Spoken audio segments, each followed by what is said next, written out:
So this video is an introduction to using Desmos. So if you've used Desmos before, this should be mostly review. If you haven't, then follow along and hopefully you'll learn a few things. And even if you have, maybe you'll learn a few tricks.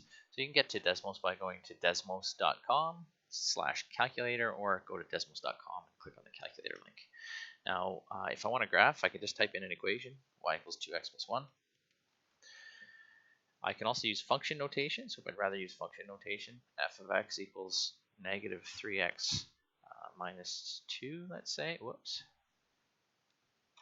minus 2, and you can see that I get that second line. I can turn on and off the lines just by clicking the colored circle on the left, and I can even change the color of those lines if I don't want them the color they are. I do that by clicking on the gear up here, and then off to the left I can click on the color and choose a different color if I prefer. I can also change the style of the line. It could be a solid line, it could be a dashed line, it could be a dotted line. We'll stick with solid for now. Click done, and you can see the equations there.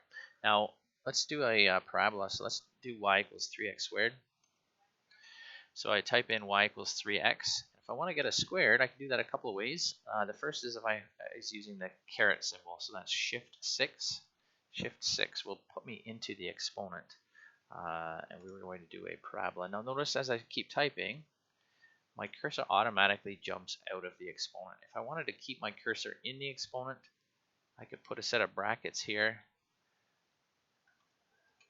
and I could see that I stay in the exponent that way. So order of operations here using those brackets can be helpful. Now if you don't remember shift 6 and the caret, there is this keypad that pops out here that you can use. So if we click on that, you'll see a keyboard jump out, and we can use some features here. So if I wanted to do f of x equals, let's say negative 1/2, we'll even do a fraction here. So negative 1/2, I could type in 1, and then if I want to, I can either use the division key on the keyboard here on the keypad, or the slash key on my keyboard will also give that to me. And then again, shift 6 to get into the exponent, or I could, let me just backtrack here, or I could just click on this button here and get the squared automatically. So we can see a couple things happening. Obviously the colors are starting to repeat, which again, I may or may not want to have happen. The other thing that was helpful, let me just hide some of this, it's getting kind of busy. The other thing that's helpful is some functions. So if you're going to graph a trigonometric function, let's say you want to graph y equals sine x. So I could type in sine x, and we'll do +1 just for fun. I could type that in, or again, I can use the keyboard and find the sine function under functions. So if I click on the functions button, you'll see that a whole list of functions pop out. So lots of trigonometric functions. So if I type in sine 2x, say, then I see a graph there. Also, I should mention the square root is here, some inequalities are here. The other thing that I wanted to mention was if you wanted to change the domain of this function, let's say I had this trigonometric function, but I only want to show it from 0 to, I don't know,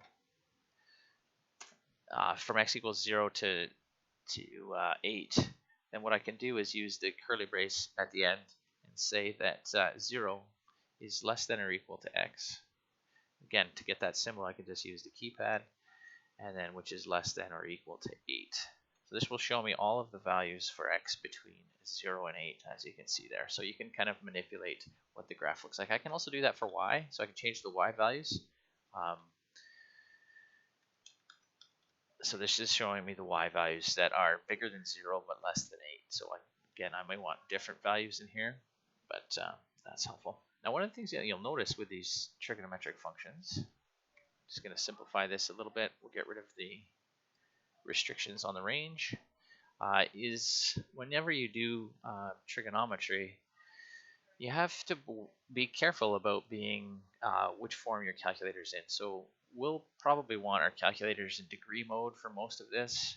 So if we click on the wrench up here, again, I can change my window settings here we've kind of talked about that before. You can zoom in and zoom out by scrolling, but if you wanted specific window settings, so let's say I wanted to start my x's at 0 and go to 10.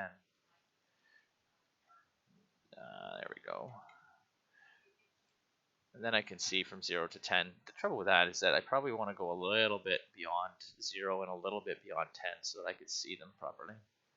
So anyhow, the other thing that I wanted to mention here is we can choose between radians and degrees. So in radians, the graph of the trig function looks like this, and in degrees it looks slightly different, and you might wonder why that is, and it's actually just a matter of scale.